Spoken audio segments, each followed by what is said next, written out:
Puji nama Tuhan, shalom. Selamat pagi Bapak Ibu Saudara yang dikasihi Tuhan.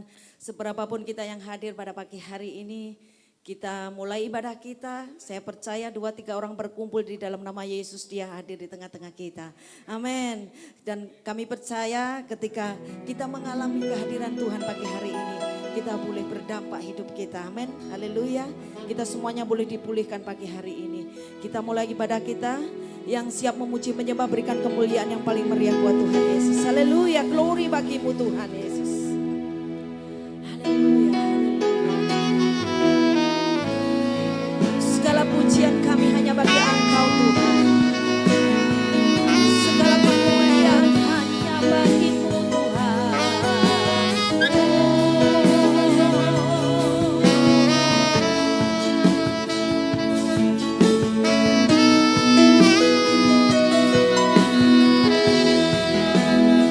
Semua katakan, nyanyi pujian bagimu Tuhan, pujian bagimu Tuhan, namamu besar dan layak dipuji.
Kami bersyukur Tuhan, oleh hanya karena kemurahan Tuhan kami boleh berada di rumah-Mu pada pagi hari ini Tuhan. Terima kasih untuk penyertaan Tuhan, perlindungan Tuhan sepanjang minggu ini. Sehingga kami tidak kurang suatu apapun Tuhan. Dan kami percaya saat ini Tuhan Kau ada di tengah-tengah kami Yesus. Oleh karena itu Tuhan beracaralah Tuhan, ini waktu-Mu Tuhan. Biar Engkau sendiri yang memimpin ibadah ini dari awal, pertengahan hingga akhir dari ibadah ini Tuhan. Apapun yang kami lakukan sepanjang minggu ini Tuhan, baik kelemahan kami, kekurangan kami, keterbatasan kami, bahkan ketidaktaatan kami, Tuhan kami mohon ampun Tuhan. Layakkan kami semua anak-anak Tuhan yang di tempat ini untuk boleh masuk dalam ibadah-Mu yang kudus pada pagi hari ini. Terpujilah nama-Mu ya Bapa. Kami akan mulai ibadah ini dengan doa yang Tuhan ajarkan kepada kami. Bapa kami yang ada di surga, dikuduskanlah nama-Mu. Datanglah kerajaan-Mu, jadilah kehendak-Mu di bumi seperti di surga. Berikanlah kami pada hari ini makanan kami yang secukupnya, dan ampunilah kami akan kesalahan kami, seperti kami juga mengampuni orang yang bersalah kepada kami. Dan janganlah membawa kami ke dalam pencobaan, tetapi lepaskanlah kami daripada yang jahat, karena Engkaulah yang mempunyai kerajaan dan kuasa dan kemuliaan sampai selama-lamanya. Semua yang percaya, mari sama-sama kita katakan amin. Silakan duduk saudara. Haleluya, haleluya, glory bagi-Mu Tuhan. Pagi hari ini dengan segenap hati kami Bapa, kami datang membawa penyembahan kami Tuhan. Karena kami tahu Tuhan Yesus hanya Engkau Allah yang layak terima sembah dan pujian kami Tuhan. Dan kami percaya Tuhan Yesus, kami mau tanggalkan beban kami Tuhan. Kami mau taruh di kaki-Mu Tuhan Yesus, dan kami percaya Bapa, ketika kami dengan sungguh-sungguh Tuhan, kami mengalami perjumpaan dengan Engkau Tuhan. Sehingga setiap kami yang sakit Tuhan boleh disembuhkan. Tuhan kami pasti dipulihkan Tuhan. Kami percaya Tuhan Yesus, segala kekhawatiran kami, kecemasan kami Tuhan, Engkau sendiri Tuhan yang akan memberikan kelegaan dan jalan keluar bagi setiap kami Bapa. Kami mau fokus memuji menyembah Tuhan pada pagi hari ini Yesus. Walau ku harus berjalan dalam lembah kekelaman, perlindungan-Mu oh Tuhan.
Bagi hidupku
Kami bersyukur Tuhan, kami bersyukur. Haleluya.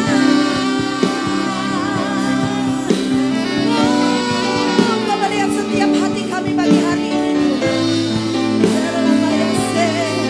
Ku sembah Engkau, sebab Engkau juru selamatku, sebab hanya Engkau yang layak, Yesus Tuhan. Haleluya. Haleluya, kami nikmati hadirat-Mu Tuhan.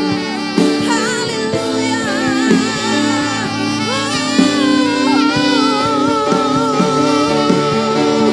Glory.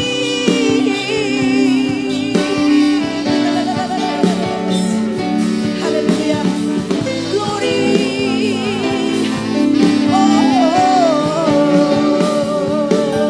Haleluya. Yesus.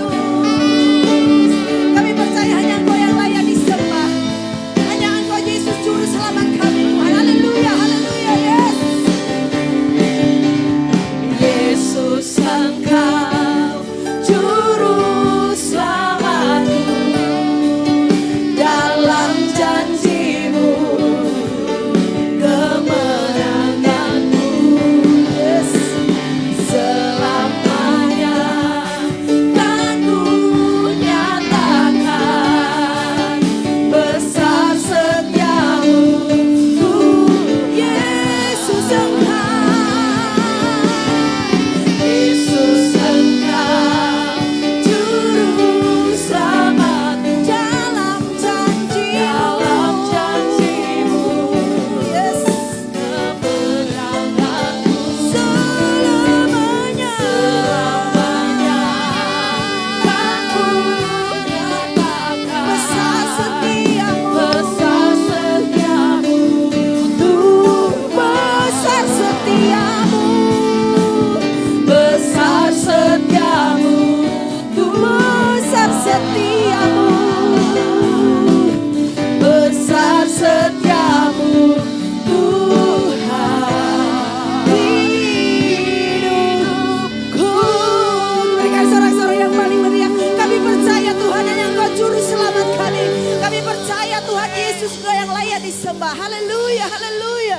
Amin. Yang siap bersuka cita beri salamkan tos kanan kiri muka belakang saudara. Haleluya. Ada berkat dalam setiap kesatuan hati. Amin. Haleluya. Tepuk tangan dong bersama-sama untuk Tuhan. Glory. Yes. Semua katakan. Sungguh alangkah baiknya, sungguh alangkah indahnya, bila saudara semua hidup rukun bersama. Sungguh alangkah baiknya, haleluya. Sungguh alangkah baiknya.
Bukit Sion. Haleluya. Sebab kesanalah Allah memerintah agar berkat-berkatnya tercurah serta memberikan anugerah hidup selama-lamanya, serta memberikan anugerah hidup selama-lamanya, serta memberikan anugerah hidup selama-lamanya. Yeah. Haleluya, sorak-sorak kemuliaan anugerah Tuhan untuk selama-lamanya buat saudara dan saya. Yes. Haleluya. Glory bagi Tuhan. Yes. Yang siap lebih lagi, tepuk tangan yang paling meriah buat Tuhan. Haleluya. Satu kali lagi kita tepuk tangan buat Tuhan kita Yesus Kristus. Boleh tos samping kiri kanannya, katakan Yesus sumber pengharapan kita. Haleluya.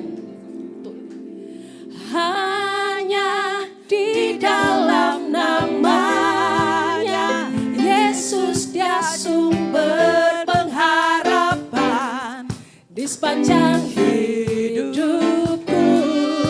Yang keras. Hanya di dalam kuasa-Nya pasti tersedia kemenangan bagiku selama-lamanya. Yang siap memuji Tuhan, sorak-sorai bagi Dia.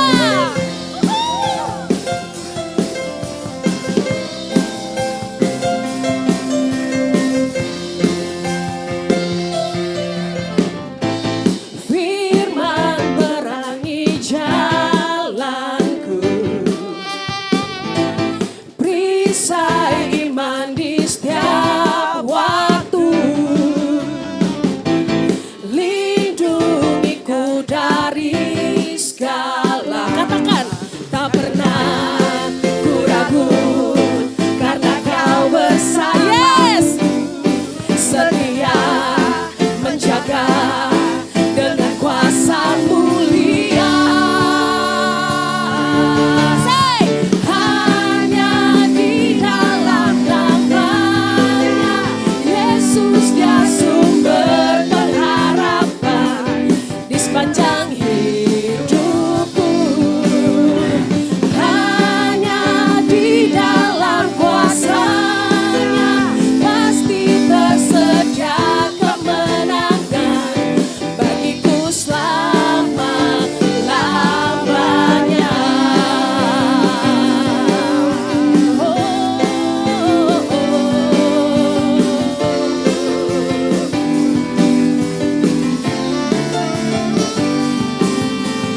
Hanya di dalam namanya Yesus dia sumber pengharapan di sepanjang hidupku. Hanya di dalam kuasa-Nya pasti tersedia kemenangan bagiku selama-lamanya. Sebab di dalam nama Tuhan kita sanggup melakukan perkara. Amin.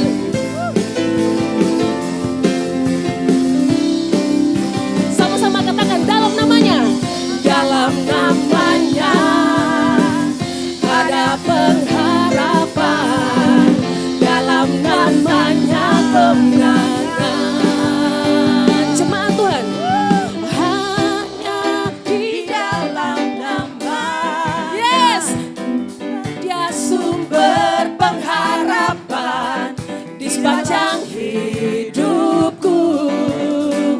Hanya di dalam kuasa-Nya pasti tersedia kemenangan bagiku selamanya. Hanya di dalam namanya Yesus dia sumber pengharapan di sepanjang hidupku.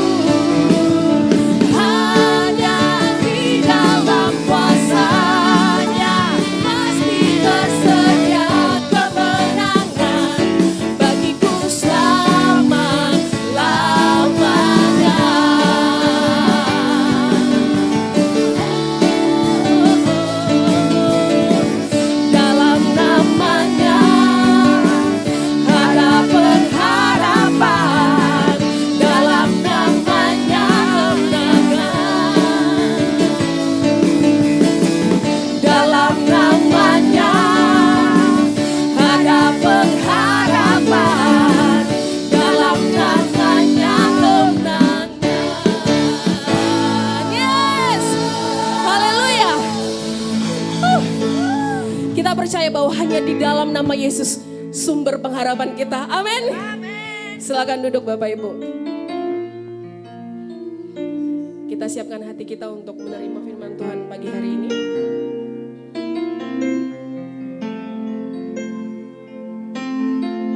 Terima kasih Tuhan Yesus. Apapun keadaan kami tahu kami masih punya Tuhan. Kami masih punya pengharapan. Dan pengharapan di dalam-Mu tidak akan pernah sia-sia Tuhan. Itu yang kami pegang Tuhan Yesus. Terima kasih Bapak.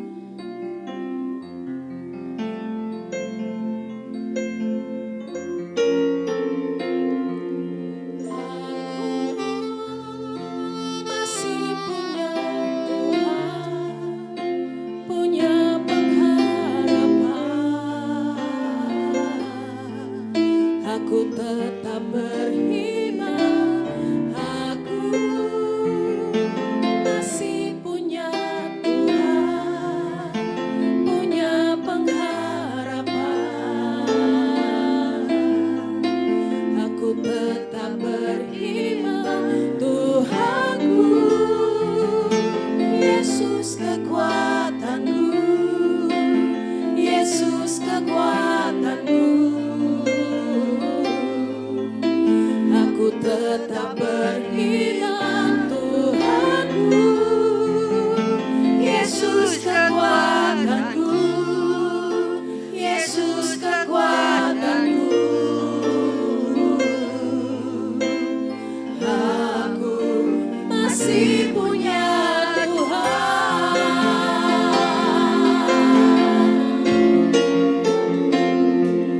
Aku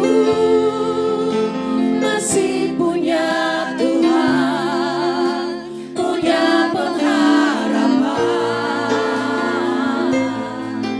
Aku tetap beriman, aku masih punya Tuhan,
Tuhanlah sumber pengharapan kami.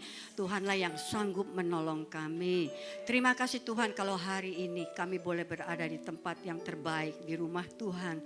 Kami sudah memuji dan memuliakan nama-Mu Tuhan. Kini saatnya kami mau duduk diam di bawah kaki-Mu. Kami mau mendengar sebagian daripada firman-Mu. Engkau mengurapi hamba yang tidak ada apa-apanya ini Tuhan.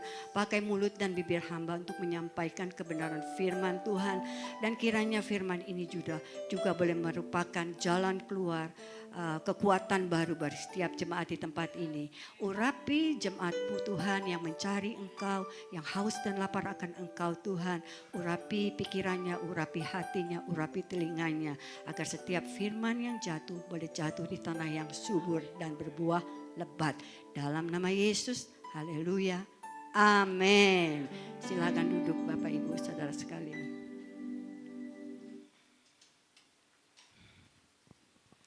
Shalom, selamat pagi. Apa kabarnya hari ini? Luar biasa, betul. Kita harus menjadi anak-anak yang luar biasa karena Tuhan kita adalah Tuhan yang luar biasa. Amin. Pagi hari ini saya akan membawakan prinsip mengatasi stres.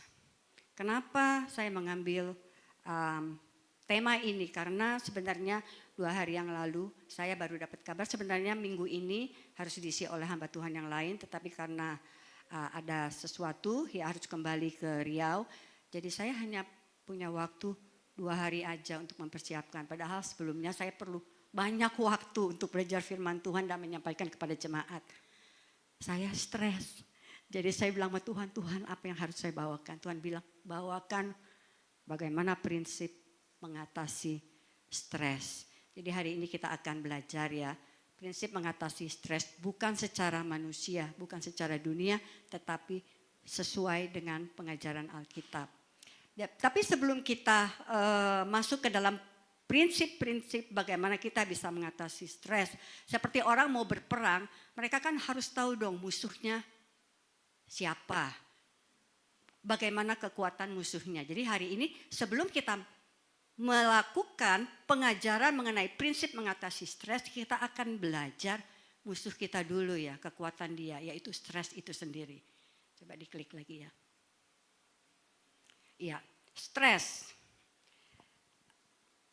Siapa di sini yang belum pernah stres? Coba angkat tangannya. Enggak ada ya. Di sini siapa yang pernah stres? Tolong angkat tangannya. Oh, sebagian dari kita pernah mengalami stres. Jadi stres itu tidak memandang usia, tidak memandang golongan, tidak memandang pangkat ya. Stres itu bisa datang kepada setiap daripada kita. Betul ya? Betul. Jadi kita harus belajar nih hari ini. Stres itu apa sih? Berapa kekuatan stres dan bagaimana kita bisa mengalahkan stres itu. Stres itu bisa dialami oleh siapa? Oleh anak-anak. Anak-anak yang masih kecil yang belum tahu asam dan garamnya dunia juga bisa mengalami stres. Stres itu bisa keluar dari dirinya sendiri. Mungkin dia ada sesuatu yang targetnya tetapi kemampuannya nggak bisa. Mungkin juga bisa tuntutan dari orang-orang di sekitarnya. Dari orang tuanya, dari gurunya, dari lingkungannya. Itu bisa menyebabkan stres. Juga ujian, kemudian pekerjaan rumah, tugas-tugas yang begitu banyak bisa membuat anak kecil itu stres.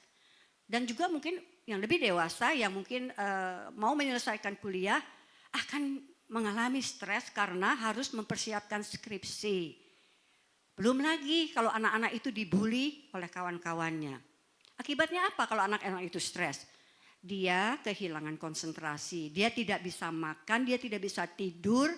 Dan yang paling berat kalau dia didiamkan aja, nggak ditolong, dia akan mengalami depresi yang berat dan bisa berakibat meninggal dunia. Kemudian orang tua, orang muda, dua-duanya bisa dihinggapi stres. Yang muda mungkin stresnya apa ya kebanyakan ya, ditinggal pacar, putus gitu ya, putus. Ya, itu stres yang ringan lah ya. Nanti kalau ketemu orang lain lagi stresnya hilang gitu ya. Nanti putus lagi stres lagi. Itu stresnya orang muda. Kalau orang tua lain lagi. Kemudian orang yang berkekurangan atau orang yang miskin stres. Aduh bagaimana nih bayar uang sekolah. Aduh bagaimana nih bayar uang kos, aduh belum lagi listrik belum dibayar, air belum dibayar, stres dia. Dia mungkin orang yang berkekurangan bilang enak ya jadi orang kaya, duitnya banyak, aduh nggak ada lagi yang perlu dipikirkan. Tetapi percaya nggak saudara-saudara, orang kaya itu lebih stres loh dari orang yang berkekurangan. Dia stresnya lebih berat, kenapa? Karena nih di dalam Alkitab aja sudah dikatakan ya di dalam Pengkhotbah 5 ayat 12, dikatakan orang kaya tidak bisa tidur karena hartanya banyak. Aduh, harta banyak nggak bisa tidur gitu ya. Ada lagi nih di BIS ya. Seorang pekerja boleh jadi tidak cukup makanan, tetapi setidak-tidaknya ia bisa tidur nyenyak. Bisa tidur karena kerjaannya berat banget, kerjaan badan gitu. Misalnya seorang kuli dari pagi sampai sore kerja angkat sana, lelah dan dia bisa tidur.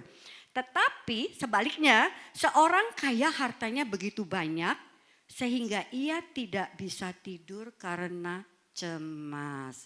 Apa yang dicemaskan orang kaya? Kelebihan uang, uangnya banyak banget. Ya kan? Dia bingung mau taruh di mana ya? Mau taruh di bank yang ini, aduh bunganya tinggi nih. Tapi nanti kalau banknya kolaps gimana? Hilang dong uang saya. Dia taruh bank yang satu lagi, aduh ini boleh nih bank pemerintah. Kok tapi interestnya kecil ya? Kapan saya bertambah harta saya? Jadi lebih berat itu pergumulan orang kaya daripada orang yang berkekurangan. Kemudian orang yang hebat, orang yang sukses, bisa nggak kena stres? Bisa. Apalagi orang yang gagal. Pemimpin-pemimpin dunia, presiden, raja, apa pernah nggak dia nggak stres gitu? Enggak, itu lebih berat lagi. Karena banyak yang dipikirkan, banyak keputusan-keputusan yang harus diambil. Betul ya? Dan yang mengherankan, hewan itu juga bisa stres. Pernah nggak punya anjing yang stres? Teman saya ada yang beberapa kali pergi ke luar negeri, pindah ke luar negeri. Anjingnya itu dititipkan ke orang tuanya ya. Anjingnya itu mati. Karena stres dia memikirkan mana tuanku ya, mana nyoknyaku ini yang sebelumnya kok nggak muncul-muncul. Anjing itu stres dan mati. Tanaman bisa stres nggak? Bisa nggak tanaman? Stres. Saya beberapa kali dulu ya sebelum kita tahu kan saya dengan suami kan senang sekali tuh beli-beli tanaman. Kita beli, kita tanam kok mati. Beli lagi, tanam lagi kok mati. Akhirnya saya datang ke tukangnya. Pak ini bapak jual pohon tuh nggak sehat ya?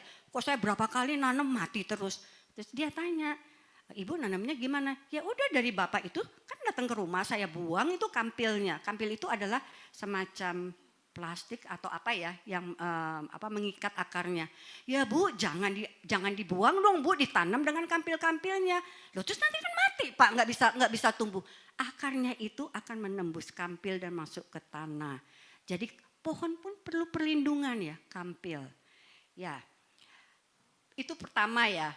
Siapa yang bisa terkena stres? Semua orang. Sekarang definisi stres. Apa itu stres? Stres itu saya catat. Reaksi seseorang baik secara fisik ataupun secara mental ketika ada perubahan mungkin yang mendadak, tuntutan, masalah, peristiwa yang membuat dia guncang dan dia tidak ada kemampuan untuk mengatasinya. Jadi stres itu sebenarnya bukan masalah. Masalah datang dan reaksi kita lah itu yang disebut stres.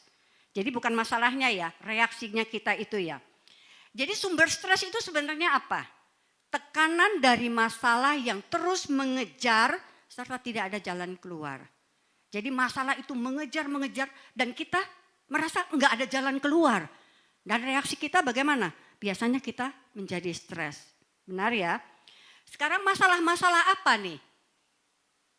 Masalah-masalah apa yang bisa menimbulkan stres? Masalah ekonomi itu banyak banget ya. Sebagian besar dari kita mengalami masalah ekonomi dan kita stres. Misalnya gaji yang minim, usaha yang mundur, tagihan-tagihan yang belum dibayar, belum lagi hutang yang ditagih terus-menerus oleh debt collector. Lebih parah lagi kalau kita berhubungan dengan pinjaman online. Kita banyak mendengar ya tentang pinjaman online ini ya. Kalau orang menggunakan pinjaman online itu saya katakan dia sengaja loh dengan sadar mengundang stres masuk di dalam hidupnya. Kenapa? Kita banyak mendengar semua orang sebagian besar orang, atau saya bisa katakan semua orang tidak menemukan jalan keluar dengan meminjam pinjaman online ini. Ujung-ujungnya adalah stres berat karena diuber-uber oleh debt collector. Kenapa sih kita udah sering dengar, aduh pinjaman online itu menyebabkan orang banyak masalah, diperes, habis-habis. Tetapi kenapa ya? Kok masih ada loh, orang sampai saat ini masih ada loh. Saya beberapa hari yang lalu juga mendengar soal itu. Ada orang yang masih menggunakan pinjaman online. Kenapa? Karena enak, mudah, nggak perlu pakai syarat macam-macam. Saya belum pernah sih minjem, tapi yang saya tahu itu hanya perlu fotokopi, dikirim dan tiba-tiba uang masuk ke rekening kita. Yang enak, yang mudah itu memang enak ya, tapi ujung-ujungnya nggak enak. Kayak makanan aja. Makanan yang enak, ayo siapa di sini suka makanan enak? Dani suka makanan enak ya. Pork, kemudian apa lagi? Seafood, enak. Tapi ujung-ujungnya apa? Kolesterol naik, darah tinggi naik. Jadi yang baik, bukan semua yang enak itu baik untuk kita ya. Jadi kita harus pintar-pintar memilih. Oke, kemudian bisa karena sakit. Sakit yang gak kelar-kelar ini Tuhan, gak sembuh-sembuh ini sakit. Belum biaya ke dokter, belum biaya obat, masuk rumah sakit, belum waktu yang terbuang. Bisa juga itu menjadi sumber stres kita. Nah ini lagi, belum mendapatkan jodoh atau belum punya anak. Itu bisa menjadi sumber stres loh kalau kita gak mengerti maksud dan rencana Tuhan. Ya, kalau wanita itu umur 20 lebih ya masih santai-santai lah, udah 30 mulai khawatir, udah 35, 36, 37, 38 itu mulai stres. Aduh Tuhan, umur saya udah segini kok saya belum punya pasangan. Ya, atau orang yang Tuhan aku udah 5 tahun nunggu anak, 10 tahun, 15 tahun. Aduh kapan Tuhan anak ini muncul? Itu juga kalau kita nggak mengerti cara mengatasi stres, kita akan stres. Padahal Tuhan itu punya rencana yang indah atas hidup kita, benar? Benar ya. Halo yang belum punya jodoh, belum punya anak, ingat berkeluarga itu juga ada stresnya. Jadi bukan berarti enak nih udah berkeluarga, enggak, lebih banyak stresnya. Yang pertama saya catat di sini ya. Anak-anak yang suka diatur. Benar? Anak-anak yang sukar diatur, anak-anak yang melenceng dari jalan-jalannya Tuhan. Suami yang galak ke istrinya, yang tidak pernah menghargai istri. Mungkin istri juga yang tidak menghargai suami. Akhirnya terjadi peperangan terus-terusan dalam rumah tangga. Kemudian ada lagi selingkuh. Itu kan membuat stres loh, selingkuh. Dari satu orang, kedua orang, ketiga orang, terus-terusan selingkuh. Itu membuat stres juga ya. Ada lagi nih stres pasca melahirkan. Itu yang disebut baby blues syndrome. Kenapa ibu-ibu suka stres setelah melahirkan? Padahal kan dia sudah dikaruniai anak. Yaitu perubahan yang mendadak. Tiba-tiba dia harus merawat anak, kurang tidur, tanggung jawab. Itu membuat ibu-ibu itu juga stres. Biasanya beberapa minggu ya itu stresnya ya. Puji Tuhan kalau kita tinggal di Indonesia ya. Masih ada yang membantu orang tua, pembantu, suster. Tapi kalau di luar negeri sana, ketika mereka harus pindah dan hidup berduaan aja itu dengan suami dengan istri. Karena itu kalau di Australia saya tahu pemerintah tahu nih kesulitan ibu-ibu, jadi dia memberikan bantuan lah istilahnya. Jadi suami itu boleh, saya nggak tahu pasnya berapa bulan, 2 atau 3 bulan tidak bekerja, tetapi tetap mendapatkan gaji. Tujuannya apa? Untuk meringankan beban si istri. Jadi kalau tidak ada bantuan sama sekali itu istri pasti stresnya berat banget ya. Belum urusan rumah tangga, belum masak, belum mencuci, ngurus anak, enggak tidur. Itu stres banget ya. Kemudian rasa malu yang berlebihan. Suami yang tiba-tiba ditangkap karena korupsi itu kan malu banget. Istrinya, anak-anaknya, betul ya. Kemudian juga misalnya anak hamil di luar nikah. Malu banget orang tuanya. Malunya itu berlebihan sampai menjadi stres. Ada juga misalnya yang malu yang berlebihan itu dibully. Beberapa saat lalu kan kita mendengar di berita. Seorang anak SD masih kecil ini dibully oleh teman-temannya. Jadi dia diseret dan dipaksa, maaf ya, untuk melakukan hubungan dengan hewan. Kalau nggak salah dengan kucing ya, kalau nggak salah ya. Anak itu bukan hanya ditonton oleh teman-temannya, tetapi divideokan dan diupload ke media massa. Anak itu malunya luar biasa, dia stres, dimasukkan rumah sakit, tidak tertolong dan akhirnya mati. Jadi stres itu sangat jahat saudara-saudara ya. Nih lawan kita si stres sangat jahat, kita harus bisa melawan dia. Kemudian ada juga berkat yang berkelebihan. Itu juga bisa membuat stres. Saya pernah mendengar satu ibu itu ya berkata, dia konseling kepada hamba Tuhan dan dia berkata, "Ibu, saya mau berdoa suami saya supaya dimiskinkan lagi." Waduh, suaminya sudah diberkati Tuhan minta dimiskinkan lagi. Kenapa?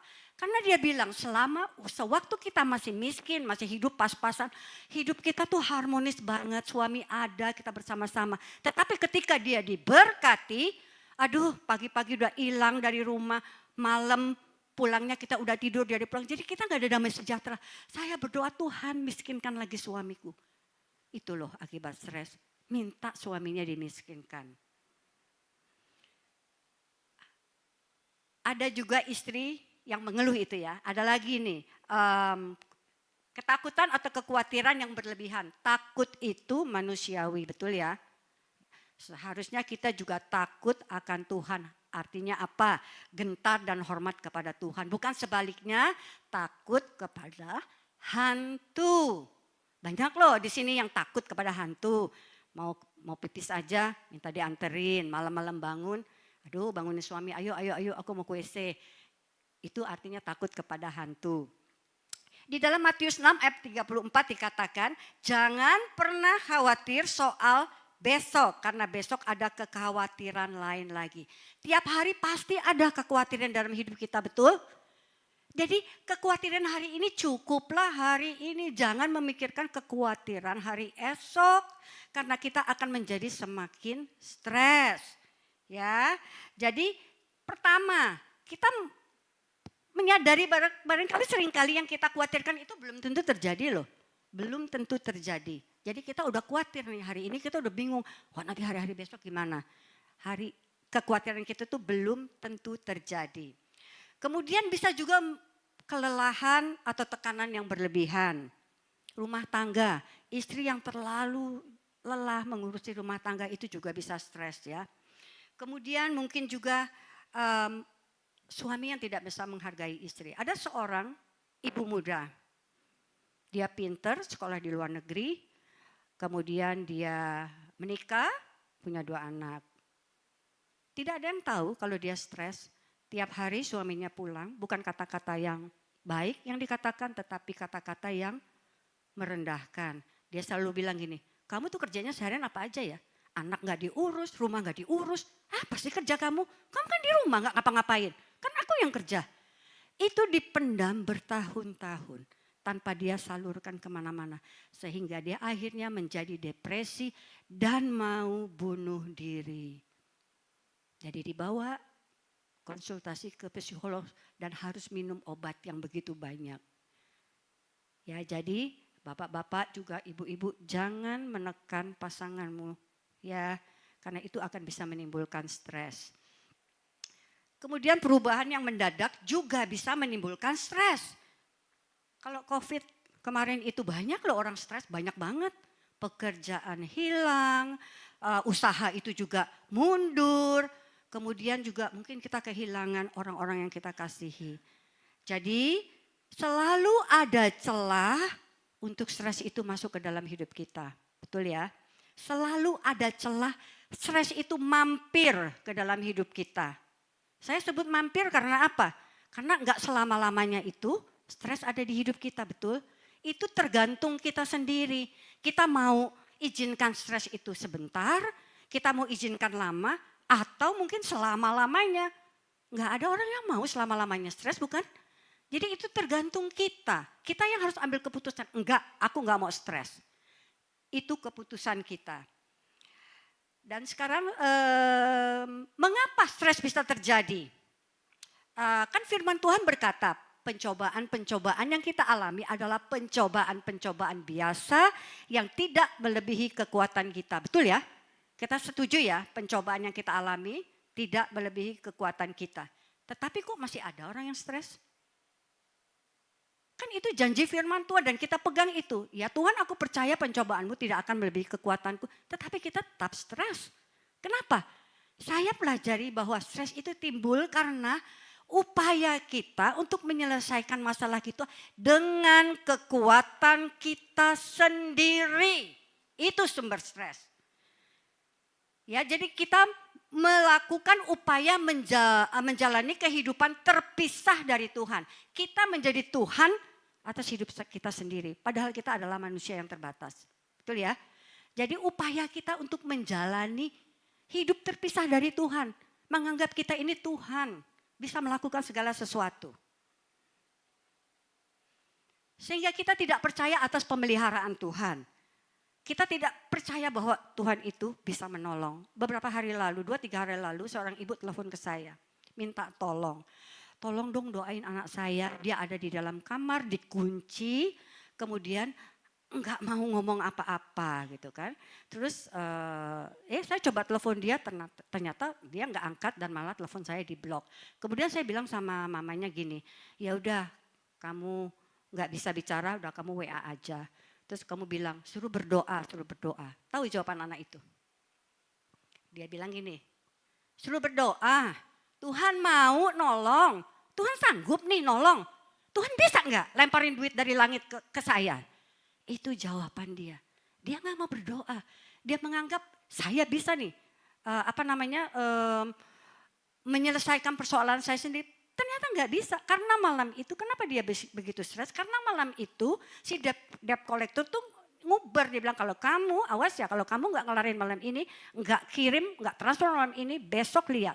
Jadi dia diancam oleh debt collector itu. Makanya saya tadi bilang, jangan pernah berhubungan dengan pinjaman online. Ya Bapak Ibu ya, dengar ya.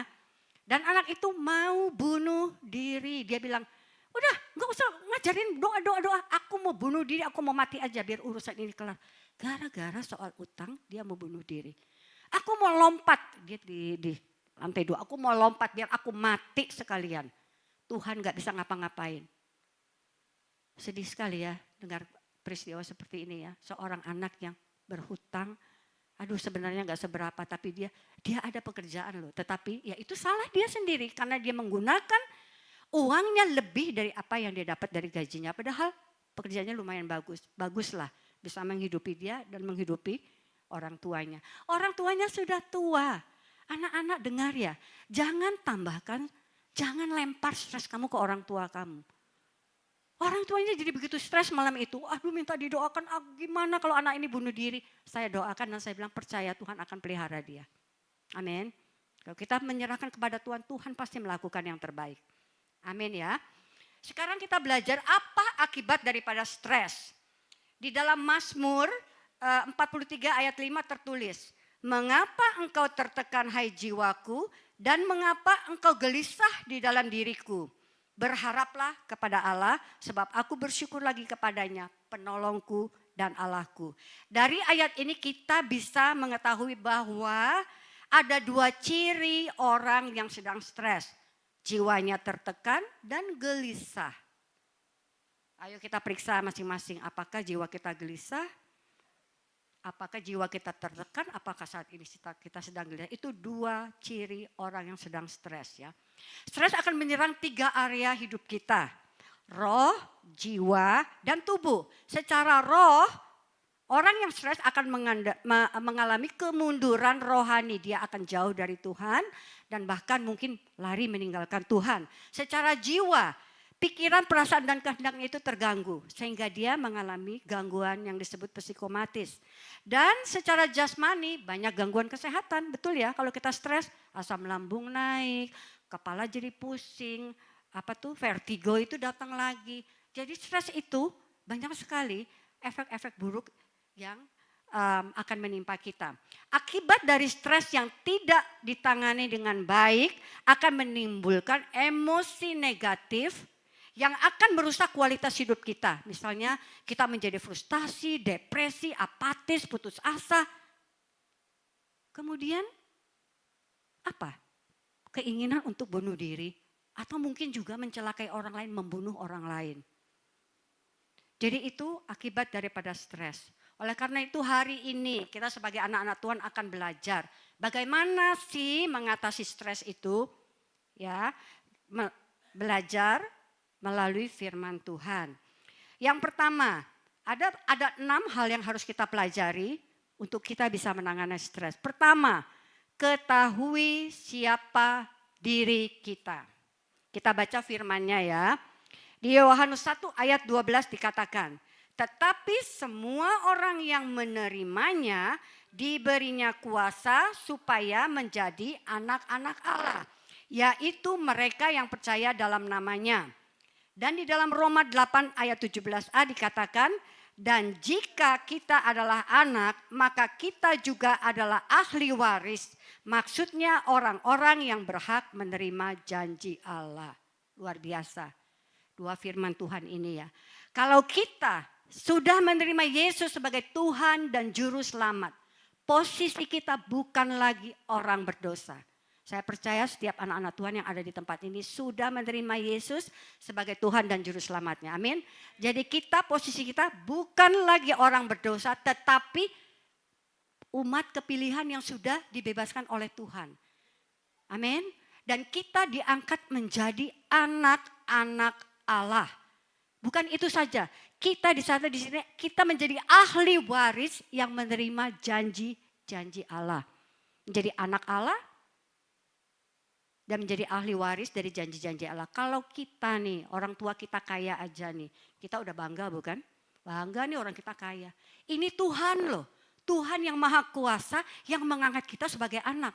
Dan janji-janjinya itu luar biasa. Salah satu atau beberapa yang saya katakan di sini ya. Di Markus 11 ayat 24 dikatakan, karena itu aku berkata kepadamu, apa saja yang kamu minta dan doakan, percayalah bahwa kamu telah menerimanya, maka hal itu akan diberikan kepadamu. Kalau kita berdoa dan minta dan dengan iman, Tuhan pasti memberikan.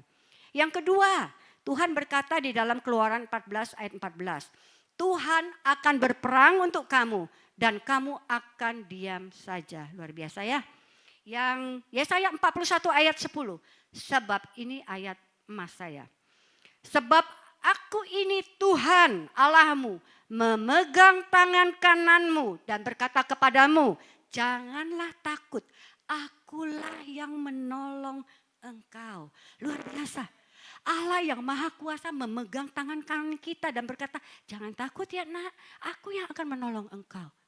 Jadi kita harus tahu posisi kita harus tahu siapa diri kita. Kita anak Tuhan.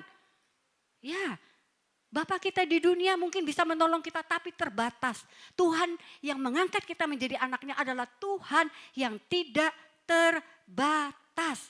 Amin. Jadi kita tahu ya siapa diri kita ini ya. Kita adalah anak Tuhan. Katakan, kita adalah anak Allah. Katakan, kita adalah anak Allah. Amin. Itu yang pertama. Jadi kita harus mengetahui siapa diri kita. Yang kedua, ketahui siapa Tuhan kita. Siapa yang mengangkat kita menjadi anaknya. Siapa sih Tuhan itu? Kita baca ya. Oke, yang pertama saya mencatat di sini, Tuhan adalah Tuhan yang sanggup melakukan segala sesuatu. Tidak ada hal apapun yang tidak bisa dilakukan Tuhan. Segala sesuatu artinya apapun besar kecil dapat ditangani oleh Tuhan. Amin. Percaya itu. Kalau kita percaya pasti pertolongan Tuhan datang pada kita. Jadi di sini kita belajar dari Ayub ya. Ayub itu masalah persoalannya besar sekali ya. Besar sekali. Adakah di antara kita yang mengalami pencobaan dan masalah sebesar Ayub? Ada kira-kira yang mengalami pencobaan? Enggak ada ya. Kalau Ayub bisa melewati dan keluar sebagai pemenang, apalagi kita. Tuhannya Ayub sama dengan Tuhannya kita, bukan? Tuhan yang Maha Kuasa itu adalah Bapa kita yang sanggup menolong kita. Amin. Ayub itu kehilangan anak-anaknya, harta bendanya habis. Kemudian apalagi ditambah sakit penyakit yang sangat menyengsarakan dia. Sampai-sampai istrinya berkata, udah kutuki aja Tuhanmu itu. Karena istrinya melihat betapa besar penderitaan daripada Ayub. Tetapi Ayub tidak mengikuti saran istrinya. Memang pada awal-awal dia mengalami itu semua, dia seringkali berkata salah tentang Tuhannya. Tetapi pada akhirnya dia bertemu dengan Tuhan. Dia memandang dengan matanya kepada Tuhan sehingga dia berkata apa di sini? Di Ayub 42 ayat 2 dia berkata apa? Aku tahu bahwa engkau sanggup melakukan segala sesuatu dan tidak ada rencanamu yang gagal. Amin. Ya, Ayub ini bisa berkata ini karena dia apa? Di dalam Ayub 42 ayat 5 dia berkata, sebelumnya gitu ya, Ayub itu banyak berkata salah tentang Tuhan. Tetapi dia berkata di dalam Ayub 42 ayat 5, hanya dari kata orang saja aku mendengar tentang engkau. Tetapi sekarang mataku sendiri memandang engkau. Jadi sangat penting bagi kita untuk mengalami Tuhan, untuk memandang Tuhan. Baik kita mendengar kesaksian orang lain, meningkatkan iman kita. Tetapi jauh lebih baik kalau kita mengalami Tuhan, memandang mata kita kepada Tuhan, itu jauh lebih baik. Dan akhirnya apa? Ayub itu dikembalikan, dia berkatakan, apa tidak ada yang mustahil bagi Tuhan. Sanggup melakukan segala sesuatu. Di akhirnya Ayub anak-anaknya dikembalikan, harta bendanya dikembalikan 2 kali lipat. Kecuali satu yang 2 kali lipat, yaitu istrinya. Istrinya nggak ditambah ya, karena Tuhan tahu nggak boleh tambah istri, 1 udah cukup. Jadi bapak-bapak, istri 1 cukup ya, lebih dari cukup. Jadi jangan coba-coba cari istri lain, lupakan itu ya. Oke. Oke, sekarang ketahui Tuhan kita. Yang kedua, siapa sih Tuhan kita? Tuhan yang memberikan ketenangan dan harapan. Aduh, lagu ini hari ini pujiannya benar-benar menopang. Ya, Tuhan pengharapanku. Ya, Tuhan yang memberikan ketenangan dan harapan. Di dalam Mazmur 62 ayat 3 ayat ke-6 kita baca bersama-sama ya. 1, 2, 3. Hanya pada Allah saja kiranya aku tenang, sebab daripadanya lah harapanku. Ketika kita stres, perhatikan damai sejahtera, pengharapan kita dirampas oleh iblis. Benar? Kita nggak bisa tenang lagi. Kita nggak ada punya pengharapan lagi. Dirampas oleh iblis dengan tujuan apa? Supaya roh kita mundur. Seperti tadi saya katakan, roh kita akan mengalami kemunduran. Kalau roh kita mundur berarti kita renggang dari Tuhan. Bahkan mungkin kita terpisah dari Tuhan. Itu tujuan iblis. Jadi apa? Pengharapan kita diambil oleh iblis, ketenangan kita dirampas oleh iblis. Karena itu ketika kita stres, kita yang harus memilih. Kita harus memilih loh ya. Oke, aku biarin aja lah, aku menyerah lah. Biarlah aja kekuatan ini terus menyelingkupi hidupku, biarin aja, ntar akan berlalu sendiri. Atau kita berserah. Kalau berserah artinya kita menyerahkan masalah persoalan kita, kekhawatiran kita, ketakutan kita kepada Tuhan.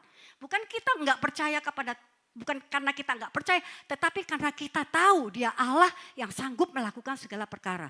Amin. Dia Allah yang sanggup menolong kita. Ya, terus jangan menghilangkan stres dengan cara-cara yang salah.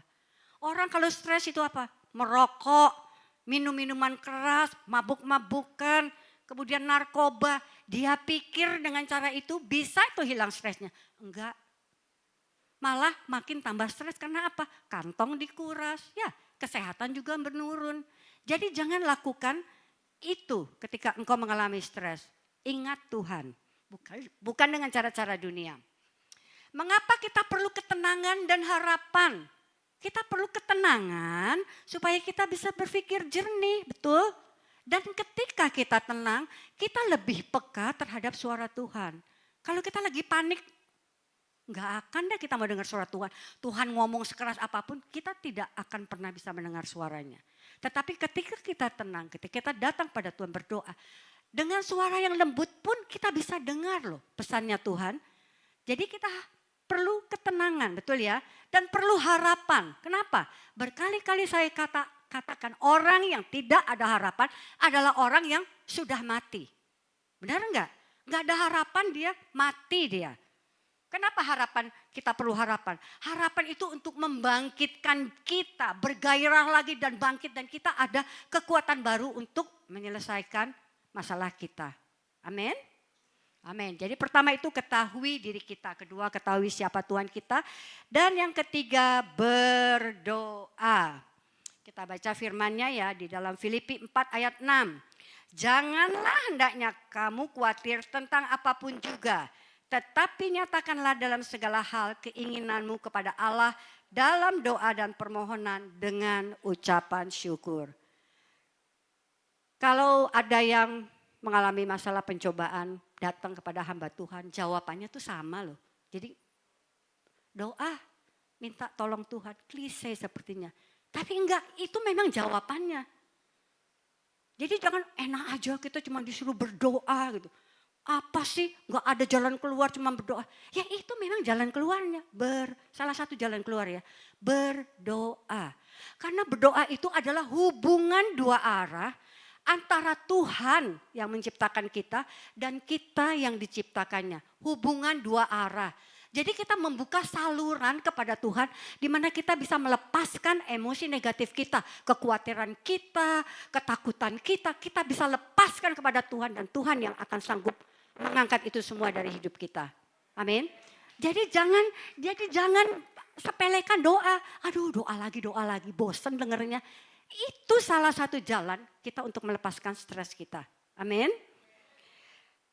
Dan juga dengan berdoa itu berarti kita mengakui betapa kita sangat terbatas. Betul ya?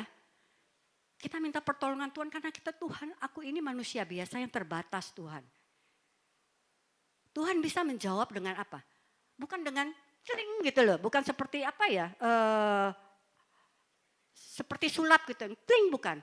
Tapi Tuhan akan memberi ketenangan kepada kita.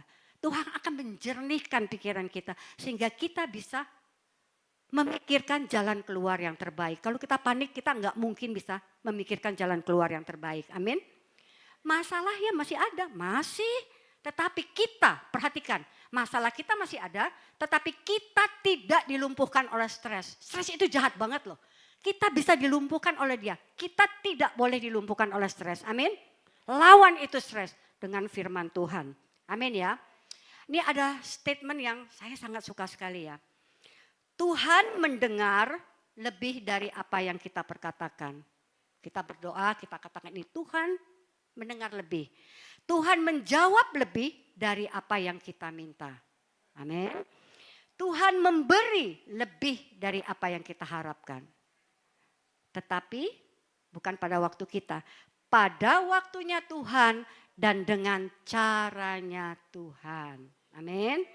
Ya jadi jangan lupa berdoa. Jangan sepelekan doa. Bukan doa yang asal-asalan tetapi benar-benar doa di mana kita berharap kepada Tuhan. Amin ya. Oke, yang keempat. Mengucap syukur. Di dalam Tesalonika 5 ayat 18 dikatakan mengucap syukurlah dalam segala hal. Sebab itulah ya, ini kehendaki Allah dalam Kristus Yesus bagi kamu. Orang yang stres kira-kira bisa mengucap syukur enggak? Enggak ya. Yang keluar apa?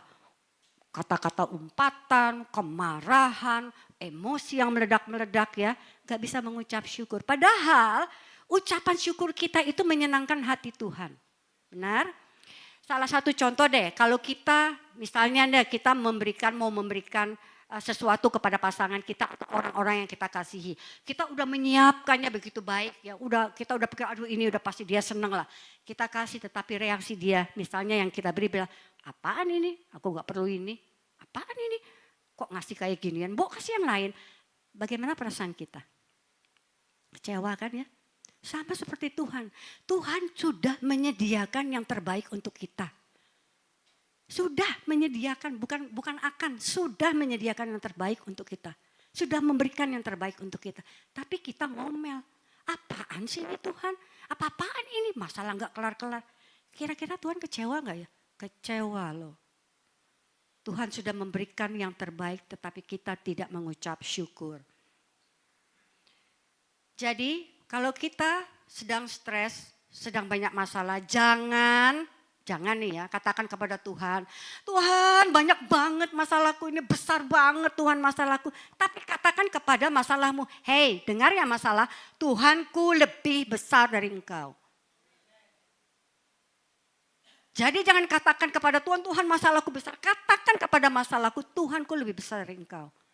Dan dia sanggup mengalahkan engkau. Amin. Saat kita hanya berfokus pada masalah kita makin besar ya, kita mengalami stres. Tetapi ingat deh, kalau kita misalnya gajinya kita minim ya, terus tiap bulan kita kekurangan terus, kita mengeluh kepada Tuhan. Ingat, di luar sana banyak orang yang tidak bekerja loh, tidak ada pekerjaan, tetapi dia hari lepas hari harus menghidupi keluarganya. Bukankah kita harus bersyukur? Kalau kita mungkin minta, Tuhan aku minta dong rumah Tuhan yang sederhana aja. Aku gak mau terus-terusan ngekos sewa rumah, aku mau rumah. Ingat ya, ingat kalau engkau masih bisa membayar kos, bukankah kita harus mengucap syukur? Ada tempat di mana kita bisa berteduh. Ingat orang-orang di luar sana, gelandangan yang tidur di jalanan, di gorong-gorong, di bawah jembatan. Kita masih ada kasur untuk tidur, kita harus mengucap syukur. Amin. Kalau kita yang masih sakit, Tuhan ini sakit gak sembuh-sembuh. Ingat berapa banyak orang di ICU yang harus menerima oksigen tambahan. Sedangkan kita masih bernafas dengan oksigen yang diberikan Tuhan gratis. Kita harus mengucap syukur. Ucapan syukur kita menyenangkan hati Tuhan. Dan ketika Tuhan disenangkan, Tuhan membuka berkat-berkat bagi kita. Amin. Amin. Oke, yang kelima, kita harus mengingat pertolongan Tuhan di masa yang lalu. Siapa di sini yang pernah mengalami pertolongan Tuhan? Semua pasti. Anak-anak Tuhan pasti ditolong oleh Tuhan. Amin. Ketika kita stres, ingatlah pertolongan Tuhan di masa yang lalu. Kita belajar dari Daud ya. Kita baca dulu firman-Nya di dalam 1 Samuel 17 ayat 37a.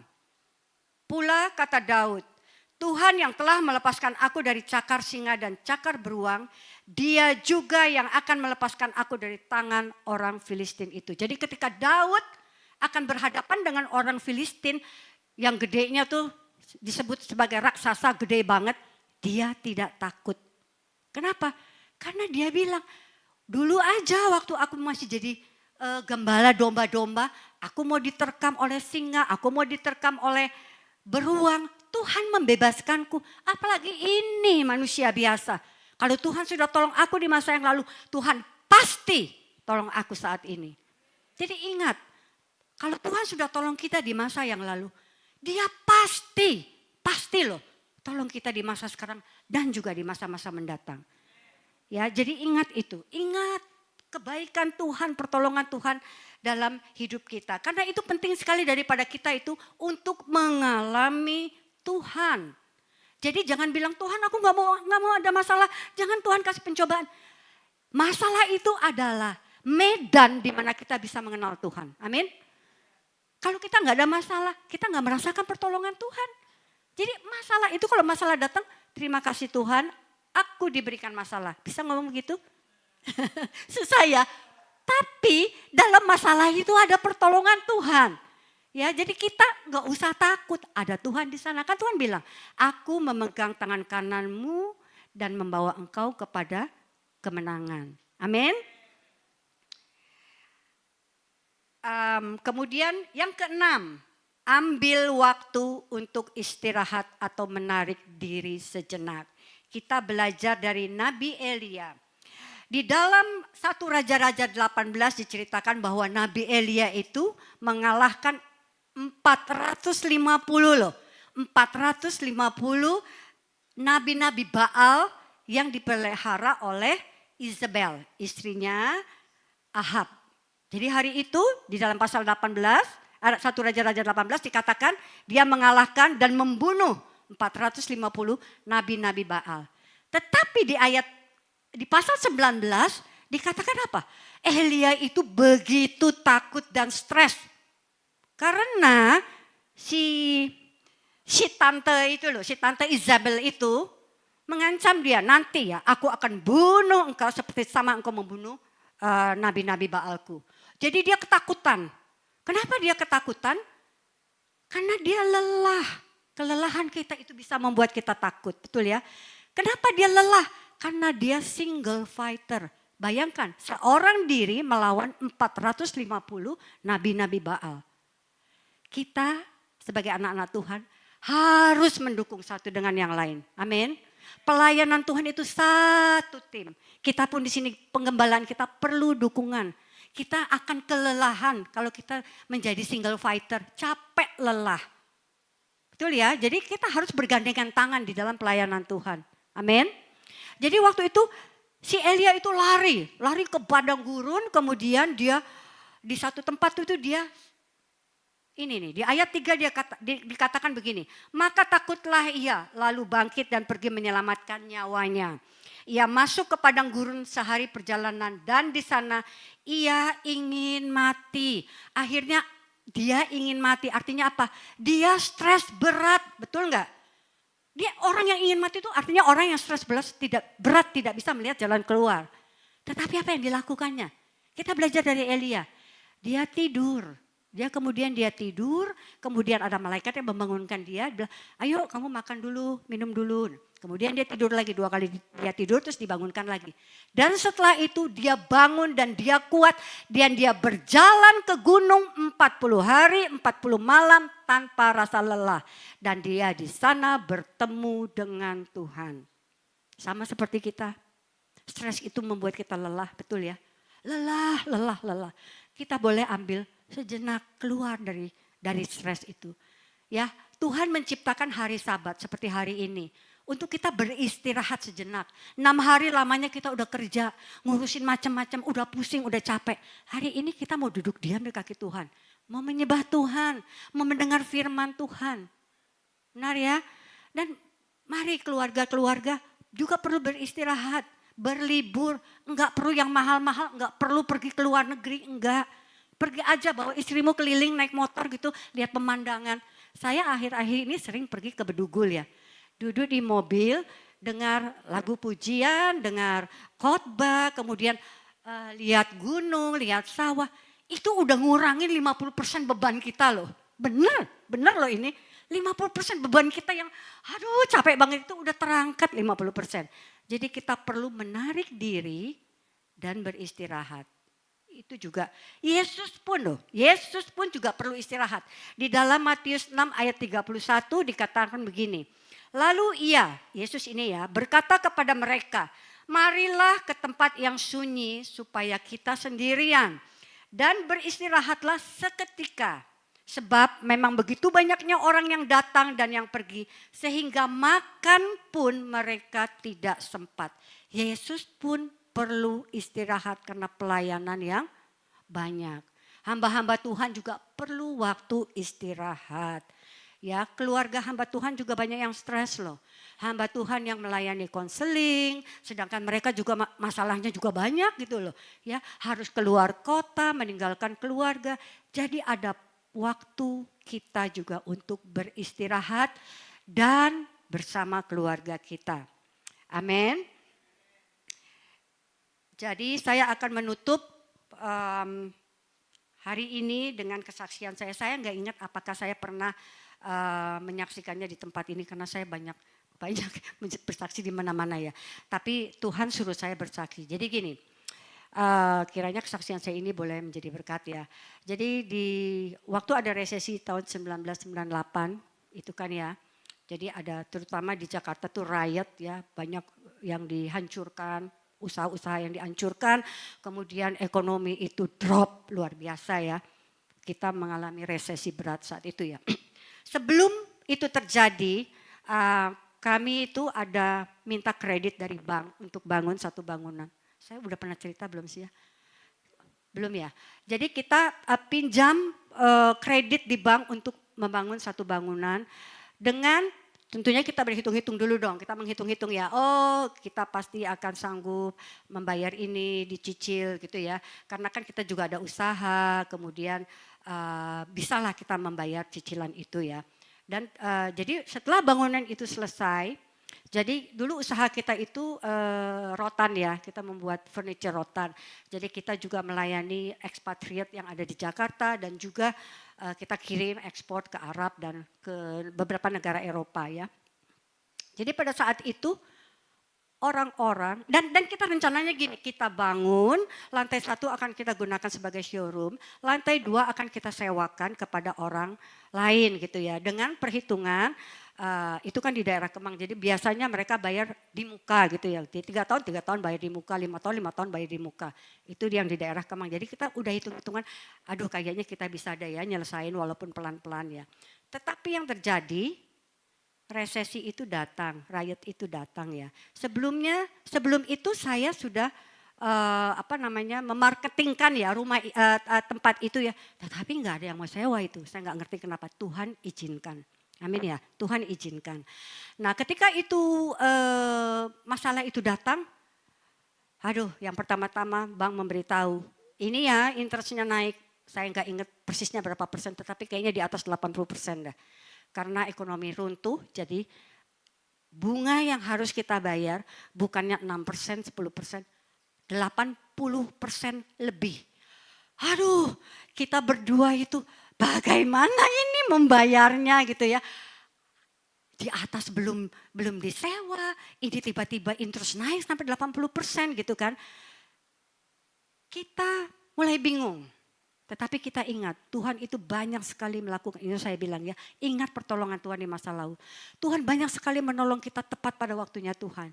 Jadi kita berdua berdoa, mari kita berdoa ya. Jangan sampai stres ini menjauhkan kita dari Tuhan. Kita berdoa dan kita serahkan kepada Tuhan. Tahu enggak apa yang terjadi? Ekspatriat sudah lari keluar semua. Orang-orang bule udah keluar. Jadi kita tidak ada lagi orang bule yang order di kita ya, itu pertama. Kedua, sebelum riot ini terjadi kita ada 2 atau 3 LC, letter of credit itu yang kita kirim ke Arab dan harusnya kan kembali ke kita. Itu udah kita harapkan kembali, tapi itu salah terus. Bayangkan, LC itu yang mudah, letter of credit itu mudah. Ada 1 kata aja yang salah ditolak, bikin lagi yang baru. Itu 3-tiganya ditolak oleh bank di sana. Jadi saya harus kita harus bolak-balik membereskannya kembali. Nah, kita cuma berdoa ke Tuhan gini, Tuhan Engkau sudah tolong kami di masa yang lalu. Saya sangat percaya Tuhan tolong kita saat ini juga. Kita nggak tahu cara Tuhan bagaimana, tapi saya percaya Tuhan pasti tolong. Benar, Tuhan menolong. Ketika kita berkata itu kepada Tuhan, aku percaya kepadamu Tuhan. Itu terjadi dan pada masa krisis itu, 3 LC itu, jadi sebelumnya nggak keluar, ditolak terus. Pada saat krisis itu cair dan tahukah Bapak Ibu Saudara sekalian, kalau 3 LC ini dicairkan sebelum riot, itu kursnya US dollar hanya 2.500 atau 4.000. Ketika itu cair, kursnya itu 17.500. Aduh, Tuhan kita bekerja luar biasa. Dia tahu loh apa yang akan terjadi di depan. Betul ya? Jadi Tuhan menolong kita dengan cara yang ajaib. Kemudian ruangan kita yang di atas, yang gak laku-laku itu. Tiba-tiba kita gak ngapa-ngapain, ada orang yang datang dan bilang, Bu itu ruangan yang di atas kosong ya? Iya kosong, Ibu mau gak sewain? Mau, untuk siapa? Ini loh Bu, ada arsitek dari Singapura membutuhkan ruang yang besar. Oh iya silakan naik, saya bilang naik. Dan dibayar 3 tahun di muka. Luar biasa ya. Bukan dengan kurs yang 4.000 atau 2.500. Ya tepuk tangan untuk Tuhan. Dengan kurs yang 17.500. Jadi pada saat itu, kalau kita dulu rencananya bayar, cicil pelan-pelan. Saat itu bukan cicil pelan-pelan, lunas dibayar oleh Tuhan. Puji Tuhan. Itu Tuhan kita yang ajaib. Jadi bagaimana Bapak Ibu sekalian, apa besarnya masalahmu, serahkan ke Tuhan. Dia akan bekerja sesuai jalan-jalannya. Dia akan bekerja sesuai dengan waktunya. Jadi kalau saya minta mungkin sebelum krisis, mungkin kita harus tetap cicil dalam berapa tahun. Ini dilunasi oleh Tuhan. Gak bisa mengerti caranya Tuhan, luar biasa. Amin. Jadi, Bapak Ibu Saudara sekalian, apapun yang dialami saat ini, ingat ya, 6 hal yang harus kita lakukan. Kenali diri kita, kenali Tuhan kita, berdoa, mengucap syukur, mengingat pertolongan Tuhan di masa lalu, dan jangan lupa beristirahat. Ketika kami mengalami itu ya, kami berkata, Tuhan aku anakmu, kami ini anakmu. Kami tahu engkau akan tolong kami. Itu yang kami katakan pertama. Dan kami tahu Tuhan pasti tolong kami. Tuhan sanggup tolong kami. Enggak tahu caranya bagaimana Tuhan. Kami enggak bisa mikirin caranya bagaimana, tapi Tuhan tahu caranya. Kemudian kita berdoa, serahkan semua pada Tuhan. Kita enggak mau bodoh, mau menanggung masalah itu di kita sendiri yang akan membawa kita kepada stres dan mungkin depresi ya. Kita mengucap syukur. Kenapa? Aduh, banyak toko yang dihancurin, banyak toko yang dibakar. Toko kita tidak disentuh sama sekali oleh orang-orang itu. Jadi kita selamat. Jadi walaupun masih sedikit orang yang bisa berbelanja, puji Tuhan, syukur Tuhan. Kami masih bisa berusaha di tempat ini. Ucapan syukur itu menyenangkan hati Tuhan ya. Dan ingat pertolongan Tuhan di masa lalu. Saya undang hamba-hamba Tuhan, pemain musik untuk naik ke atas. Jadi seberapapun beratnya masalahmu, ingat Tuhan itu Allah yang sanggup menolong engkau. Amin. Tuhan memberi, mendengar lebih dari apa yang kita perkatakan. Tuhan menjawab lebih dari apa yang kita minta. Kita cuma minta Tuhan beresin, tapi Tuhan memberi lebih. Memberi lebih dari apa yang kita harapkan. Pada waktunya dan dengan cara Tuhan. Amin. Mari kita tundukkan kepala, kita berdoa. Bapa, kami mengucap syukur, terima kasih firman Tuhan sudah disampaikan. Hamba percaya firman Tuhan tidak akan kembali dengan sia-sia. Hamba tidak tahu masalah apa yang saat ini ada di dalam diri anak-anak-Mu. Tetapi firman-Mu hari ini kami percaya itu membangkitkan semangat mereka Tuhan. Biar mereka tahu siapa mereka Tuhan. Mereka adalah anak-anak Allah. Mereka tahu siapa Tuhan. Tuhan adalah Tuhan yang sanggup melakukan segala perkara. Tuhan yang sanggup melakukan perkara. Tidak ada hal yang tidak mungkin bagi Engkau Tuhan. Tuhan yang memberi ketenangan, damai sejahtera. Dan tetap kami mempunyai pengharapan kepadamu Tuhan. Terima kasih Tuhan. Kami mau lakukan apa yang sudah kami dengar hari ini. Kami tidak mau melalaikan waktu-waktu doa kami. Karena kami percaya ketika kami berdoa, tangan Tuhan turun dan menolong. Ada saluran di mana kami bisa melepaskan emosi negatif kami ke Tuhan. Dan Tuhan lepaskan itu dari kami. Terima kasih Bapa, terima kasih. Kami mengucap syukur kalau sampai hari ini kami masih ada. Tuhan memberkati kami, Tuhan melindungi kami. Kami masih hidup Tuhan, kami masih diberi napas kehidupan. Biarlah hidup ini kami gunakan untuk memuliakan nama-Mu. Terima kasih Tuhan untuk pertolongan Tuhan di masa yang lalu. Kami percaya tangan Tuhan tidak akan pernah lepas dari kami. Tuhan akan terus dan terus menolong kami di masa-masa yang akan datang. Dalam nama Yesus kami bersyukur dan berterima kasih. Haleluya. Amin. Aku masih ingat Tuhan ya. Kiranya Tuhan memberkati.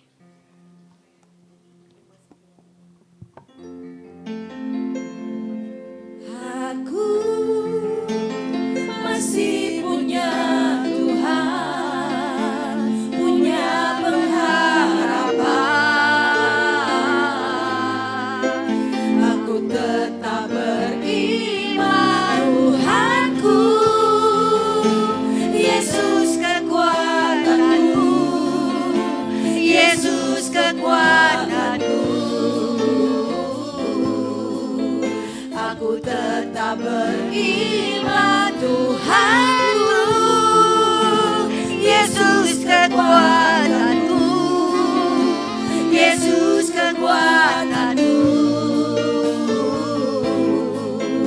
Aku tetap beriman, Tuhanku, Yesus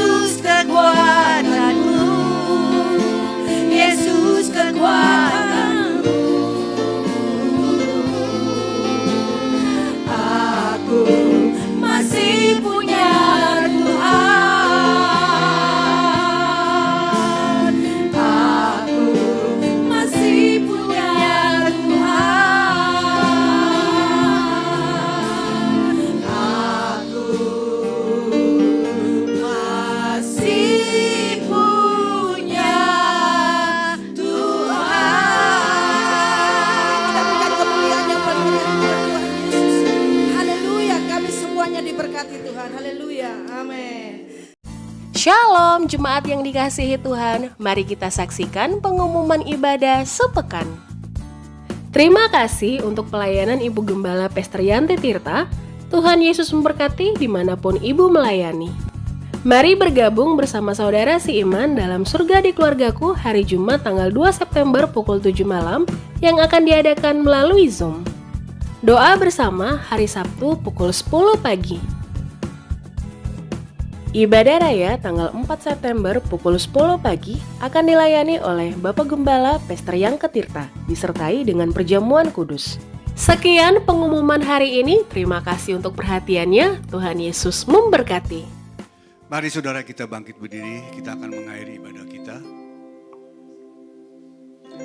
Bapa, kami sungguh bersyukur Tuhan, karena Engkau telah memimpin ibadah ini dari awal, pertengahan hingga akhir Tuhan. Sehingga ibadah boleh berjalan dengan penuh sukacita. Kami bersyukur untuk firman-Mu Tuhan yang menegur kami, mengingatkan kami Tuhan. Pada saat kami stres Tuhan, janganlah kami menjadi stres seperti orang yang tidak memiliki pengharapan. Ketahuilah bahwa masih ada Tuhan yang jauh lebih besar dari masalah kita. Jauh dari segala apapun juga Tuhan. Roh yang ada pada saudara dan diri saya lebih besar dari masalah yang kita hadapi. Pada saat kita kecewa, kita stres, janganlah kita menjauh dari Tuhan. Firman Tuhan katakan di dalam Ibrani 12 ayat 15, kita harus menjaga agar kita tidak menjauh dari kasih karunia. Kalau kita menjauh dari kasih karunia, kita akan mengalami akar kepahitan. Oleh karena itu saudara, serahkanlah segala sesuatunya kepada Tuhan dan percayalah Dia akan bertindak. Karena orang yang mengandalkan Tuhan tidak akan pernah dipermalukan. Terima kasih Tuhan. Terima kasih kami rasakan lawatan Tuhan pada hari ini, pada setiap jemaat Tuhan yang hadir. Dan kami percaya, sebentar kami pun juga akan berpisah, kami percaya Tuhan akan menyertai anak-anak Tuhan 1 minggu ke depan.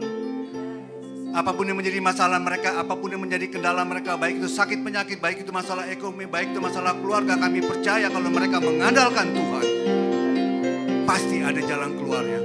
Karena pencobaan-pencobaan yang kami alami adalah pencobaan biasa yang tidak melebihi kekuatan kita. Karena Allah setia. Pada saat kami dicobai, Dia akan berikan jalan keluar. Sehingga kita sanggup untuk menanggungnya. Terima kasih Tuhan. Saudara yang dikasihi Tuhan, kita akan mengakhiri ibadah kita dan kita akan pulang kembali. Dan kami percaya saudara selalu dalam penyertaan Tuhan, dalam perlindungan Tuhan. Segala sakit penyakit kami patahkan dalam nama Yesus Kristus Tuhan. Masalah ekonomi, masalah rumah tangga, kami percaya ada jalan keluar. Jangan saudara memiliki hati yang bimbang, tapi percayalah kuasa Tuhan. Jangan batasi kuasa Tuhan dengan pikiran saudara. Tetap percaya bahwa Allah sanggup melakukan segala sesuatunya. Saudara yang dikasihi Tuhan, mari kita angkat kedua tangan kita dan saudara katakan amin, maka ini akan terjadi dalam hidup saudara. Kiranya diberkatilah keluargamu, diberkatilah kesehatanmu, diberkatilah apa yang engkau kerjakan, dan diberkatilah engkau yang mengasihi Tuhan lebih dari segalanya. Oleh karena itu saudara yang dikasihi Tuhan, marilah kita hidup takut akan Tuhan. Jangan menyimpang ke kanan ataupun ke kiri, sehingga kemanapun kita pergi hidup kita akan beruntung. Karena Tuhanlah yang akan menolong kita, Tuhanlah yang akan melindungi kita. Dia akan menyinari engkau dengan wajahnya dan memberikan kasih karunia. Damai sejahtera akan menjadi bagian dalam hidup kita. Tuhan akan membuat saudara menjadi kepala dan bukan ekor. Dan saudara akan terus naik dan tidak akan turun. Dan apapun yang saudara kerjakan, Tuhanlah yang membuat berhasil. Oleh karena itu, terimalah berkat daripada Bapa, Putra, dan Roh Kudus. Mulai saat ini sampai Maranatha, Yesus datang untuk kedua kalinya. Semua yang percaya dan telah menerima berkat Tuhan, mari sama-sama kita katakan amin.